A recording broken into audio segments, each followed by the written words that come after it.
Hey, what is up, everybody? Hope you're having a blessed Sunday. Hope you're having a blessed Sunday. So today I want to talk to you about leadership.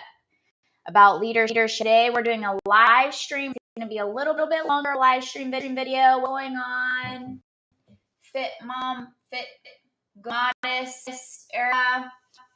So what's going on my Facebook, my LinkedIn, my YouTube? I hope you guys have a blessed day. Today we are talking about leadership. So if you have this book, I love interpreting it too. They're saying what leadership is and what it's not. So it's a great time to talk about leadership.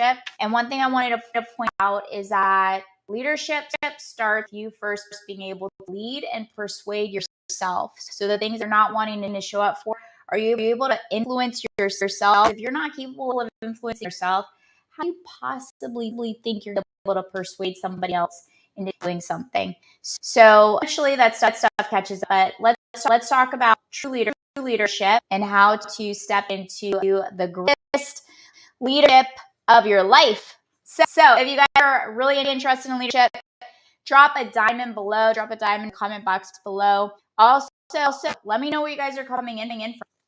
Okay, so figured we do this on Monday, and here we go. All right. So it's the major attributes of leadership. By the way, if you are liking these like longer talks, we can maybe come like, I don't know, Monday, Sunday, something like that. We'll figure it out. This is the major attributes of leadership. There's them, and it's on page 120. Number one, unwavering courage. Based upon knowledge of one's occupation, no follower wishes to be dominated by a leader who lacks self-confidence and courage. An intelligent follower will be dominated by such a leader a very long. So let's talk about this. Okay. When they're talking about courage, a lot of times the leadership is you go first. Okay. There's nobody that's going to be in front of you.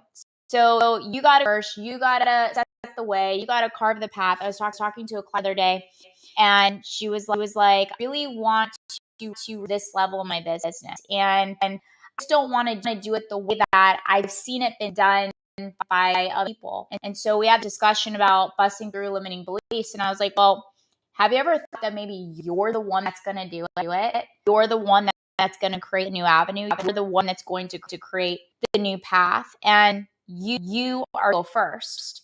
That's why these tools, these strategies that I share, stories and my live streams of like the importance of establishing habits that are your greatest asset, so that it allows you to have the courage. Courage is number one of the major attribute of leadership is an unwavering courage.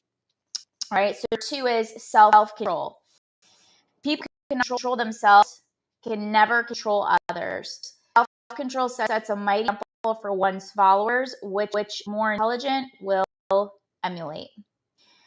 All right.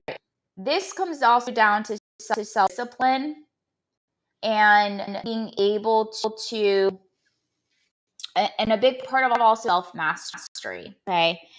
Now, when we're able to control our impulse, our cravings, our desires, we're able to think about the long versus the short game.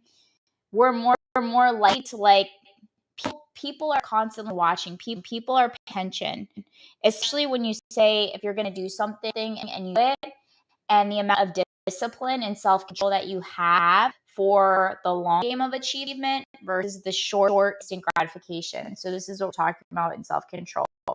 People who not control themselves never control others. Because if you control yourself, and it's not based on manipulation, remember there's two forms of influencing people or impacting people. Moving people. One is being manipulation, which is like, I'm going to get you to do this because it's in my best interest. And then there's influence. Well, influence is like I trust in you. I know that there's more to you. I know that you can achieve more. I know that you can be more. I know that you are more. And I see the goodness in you. And therefore, I'm going to continue to push you until you begin to see that with yourself. And that is having influence. But this also goes back to the first one is leaders have to go first. So what type of role model are you? And even if you're an entrepreneur, you're CEO of your home, that is the most important form of leadership. It's leadership that you're imposing with our future youth. Or if you're a teacher, you're in charge of the younger one. Kids are shown what leadership is by your being, your existence, the way that you're taking care of yourself, and the energy that you're projecting out, and how you do things versus how you say them. So those are two. Number three, a keen sense of justice. With a sense of fairness and justice, no leader can command and retain the respect of his or her followers. You have to stand for something. What do you stand for? What are your standards? What are your values? Where's your integrity? What do you represent? What do you stand for? I stand for the people. I stand for bringing the best out of others. I stand for people that are centered, consciously, or looking to operate at higher levels of consciousness, mentally, physically, emotionally. So what are your core values? What do you stand for? Or what do you represent? I represent health, not just physical health, mental, emotional, physical, and spiritual health. And what does that entail, and how do you get there, and what are the practical tools in place? And to stand for something, you have to be. You have to put things in practice. You have to put effort into those things. All right, let me see how I can see my messages in here. Let me see if I can see. I can see messages. It was starting. Actually, is needed. Hold on, guys. All right, drop a comment here if you can hear and see, because I'm this one stream. I'm doing this one stream over here, and oh, okay. I just got a little ping that I can hear and see. Okay, right. So number one, let's recap quickly. Unwavering courage, self-control, keen sense of justice for something, definiteness of decision. So being certain yourself, being certain in what you. Okay, thank you. Being certain in what you stand. Hold on.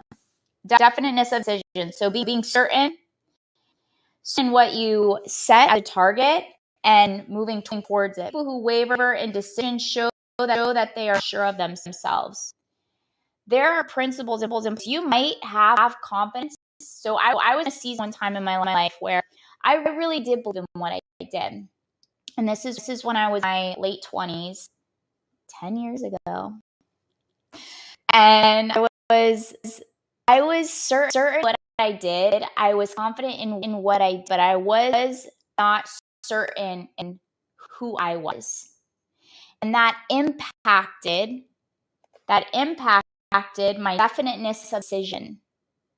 And because I did not have that certainty in myself, I had the certainty I did, and it wavered. I didn't have as much of an impact and an influence on people as I do today. And if you think of whatever it is that God's planted in your heart and in your mind, and it's your job to fulfill that, at least certain in that will. Be certain that will, and be certain that decision as far as your definiteness of that decision. Who do you want to be? What do you have to do? What is the game plan? And then execute on it without wavering, without questioning. That's another reason why about that 90-day accountability calendar, that you get to measure and audit your day.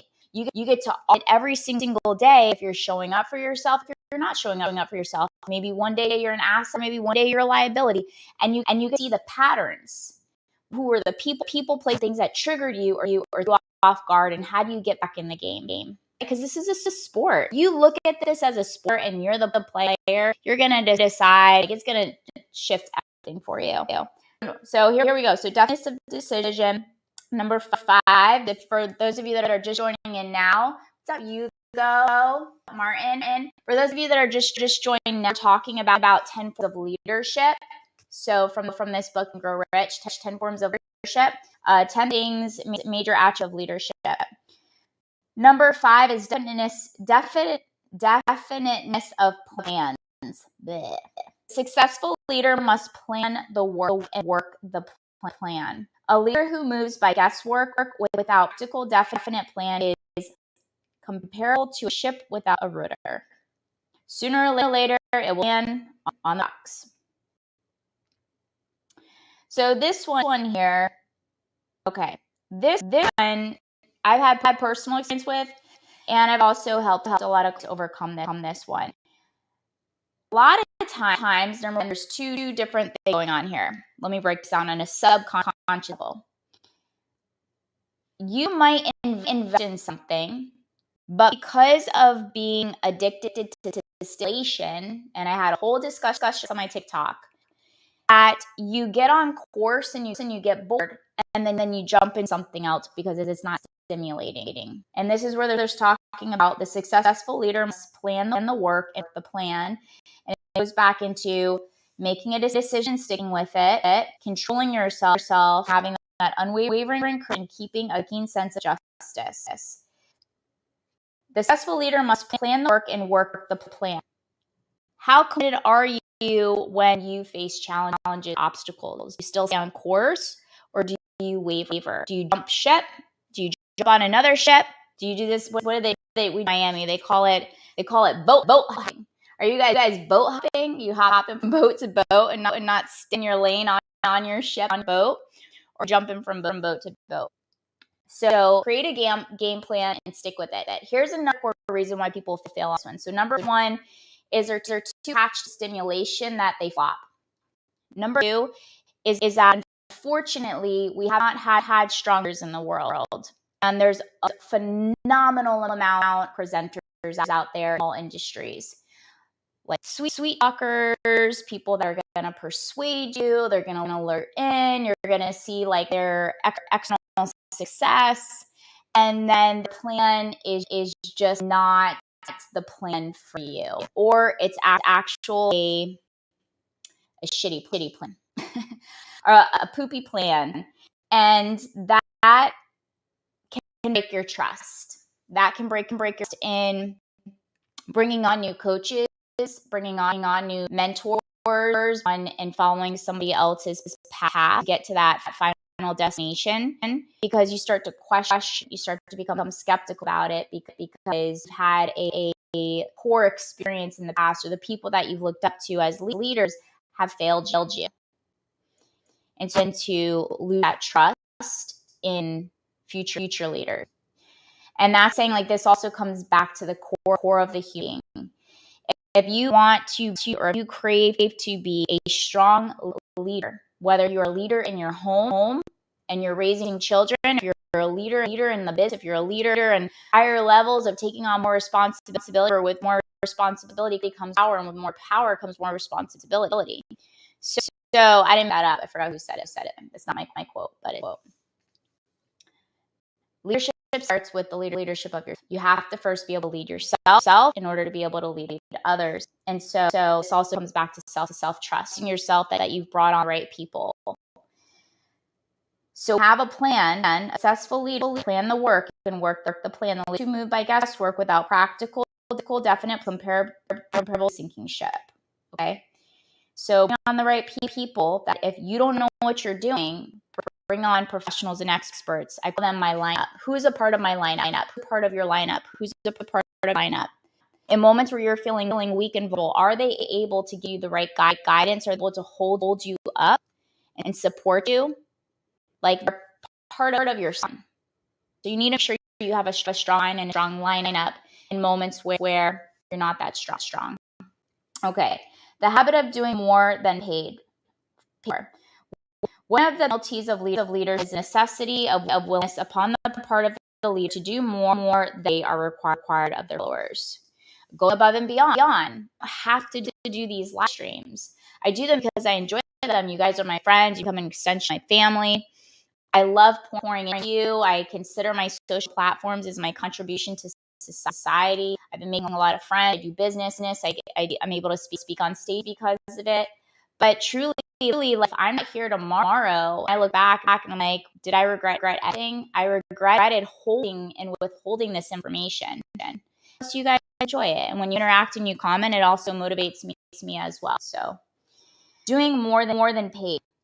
Number 7 is a personality. I don't know how to pronounce that word, so I'm going to skip it. We keep it real in here. A careless person can become a successful leader. Leadership or respect. Followers will not respect those who do not score highly on all factors of a pleasing personality. So this is just really coming face of just like one thing. Actually, I had a really cool conversation with the people in this.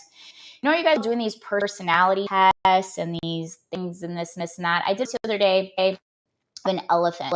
I have an elephant in my room. I have a few elephants around this little in here. Actually, it's called Ganesh. Ganesh is this little thing is. Ganesh is the remover of all obstacles. And the elephant just represents a lot of really cool things I love about like loyalty and strength, the removal of obstacles and stuff like that.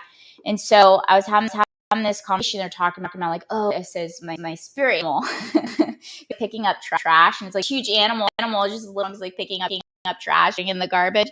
And the person was like, oh, that like part of like your personality. There's personality tests in this. I'm like, oh, well, one thing that I've understood of doing this work for a while, also overcome my own stuff, coaches and mentors, that personalities are learned behaviors. And so ideally and hopefully every year your personality is going to be shifted as you can continue to shift, as you are surrounded by more enlightened, successful, elevated human beings, who also eventually will mold to that.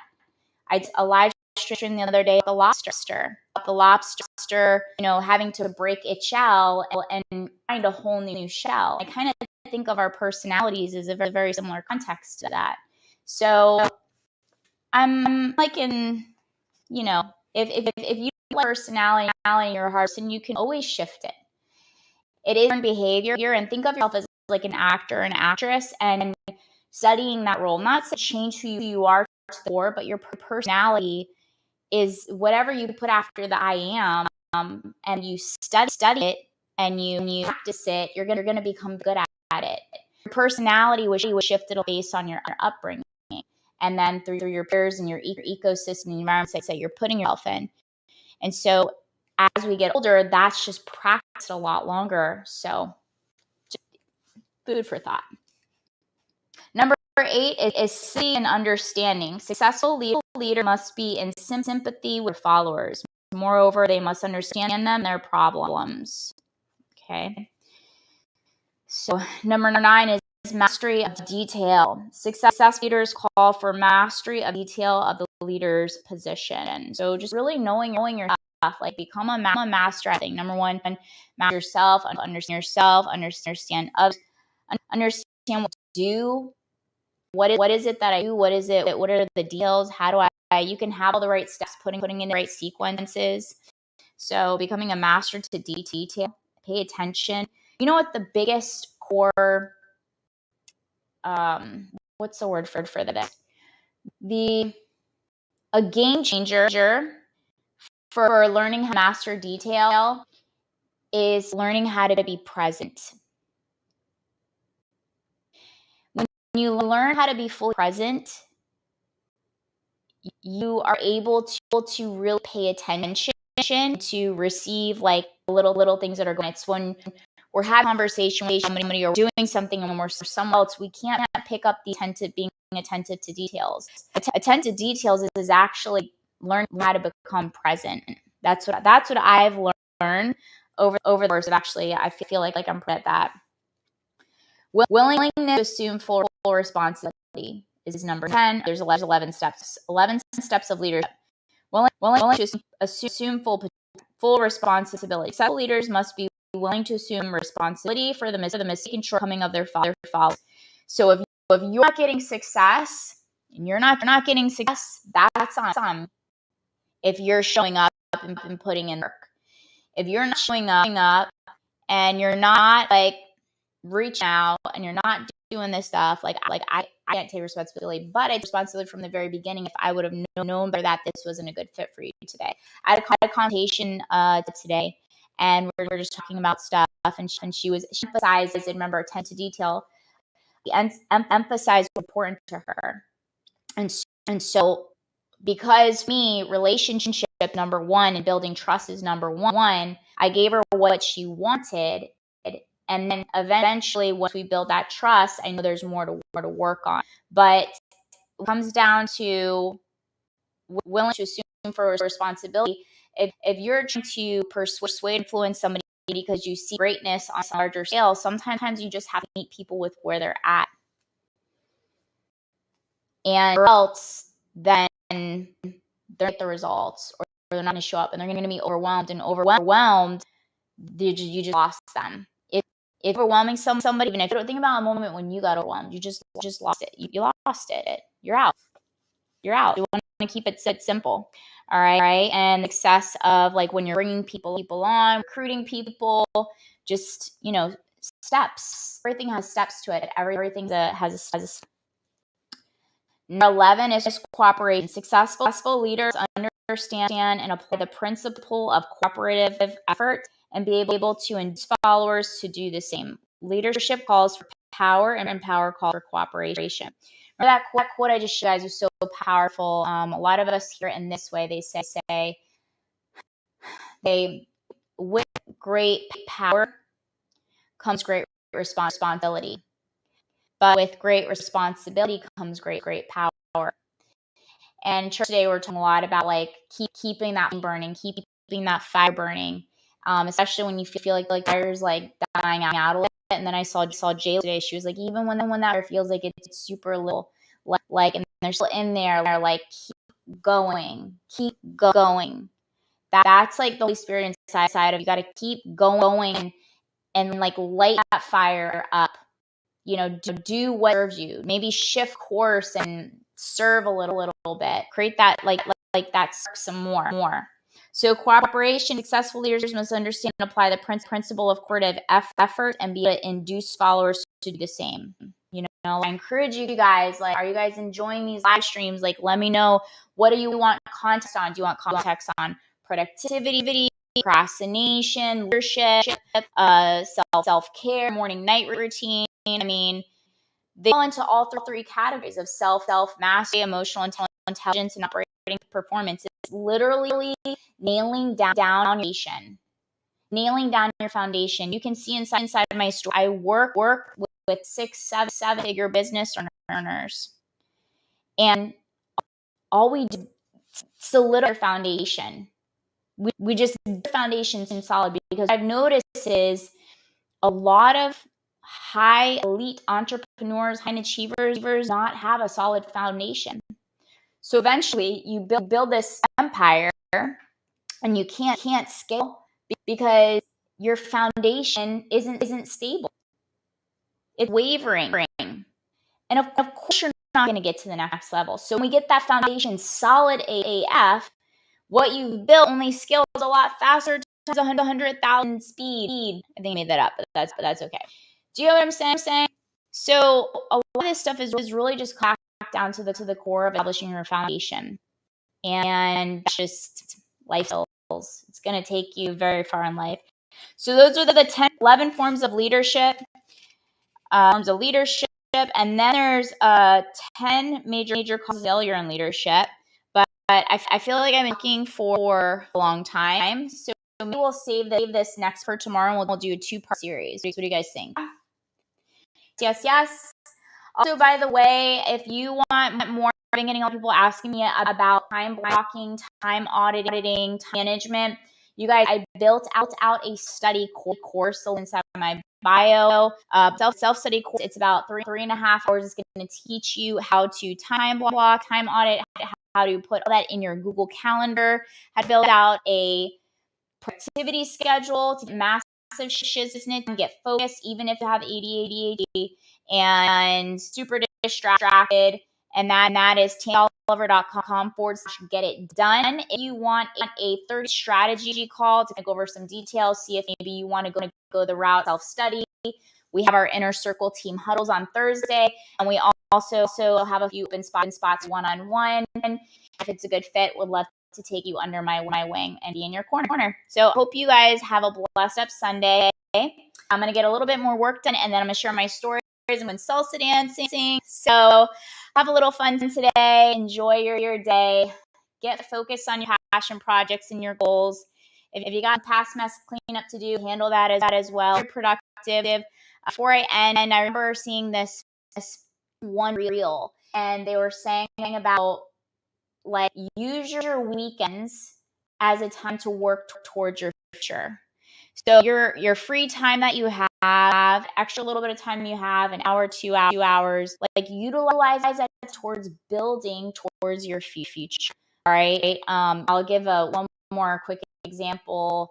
Last night I started my 90-day sprint last week. So I built out my productivity schedule. In my reels, I showed you my new morning routine. I'll share it with you, my new night routine.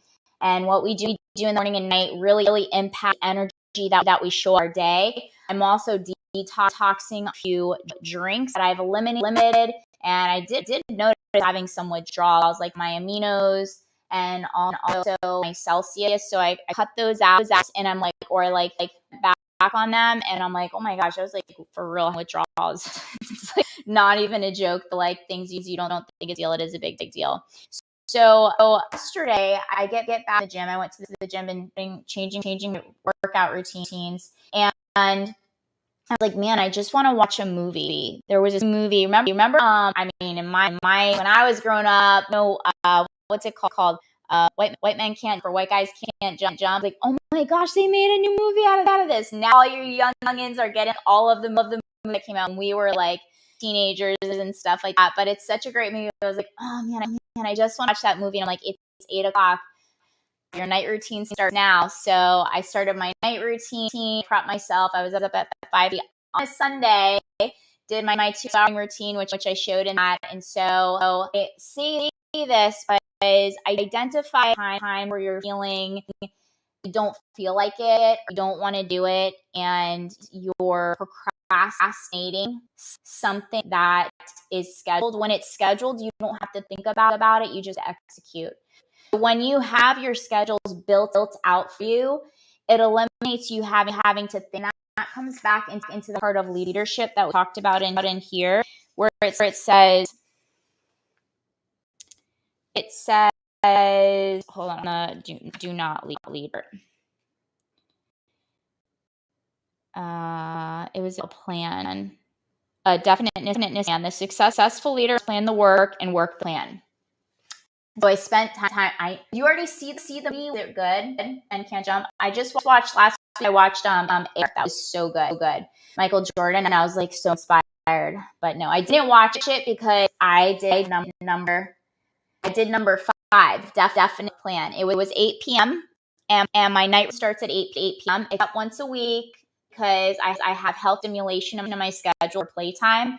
I'm gonna go salsa dancing. So it's a definiteness of plan. The successful leader must plan the work and work the plan. So I didn't have to think about it because I had already spent time before I decided to do the 90-day sprint. I spent time writing out my routines. I spent time writing out my routines. So my routines would be an asset to how I was showing up in 90-day run. Okay, because I have 3 core goals that I really want and am going to achieve and complete. Do you see here that with certain the leader is certain. So I hope these 10, no, these were 11 steps. I hope these 11 steps, major attributes of leadership. Some of you guys bought this book and you're reading it with me. It says Think and Grow Rich, the Landmark. This is the new edition with like relevant stories, which I really love. And I just started reading it again. So if you want to read it with me, let me know. This was on page 120, and this is all about leadership. So this is part 1. Tomorrow we're going to continue with part 2 on the 10 major causes of failure. And I'll start giving you guys a heads up. You're getting a little upset with me. I'm like, you just for live streams, don't even tell when they are.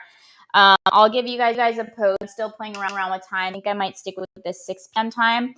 Except Thursdays, I have my school team huddles. So if you guys are interested in team huddles, let me know, and I will we'll get you in the group. All right, guys. I hope you have a blessed Sunday. If you're interested in that 30-minute strategy call to get you to the next level, elevate your mindset and your life, just send me a message, coach. We'll get you set this week. All right, you guys. Have a great night. Bye.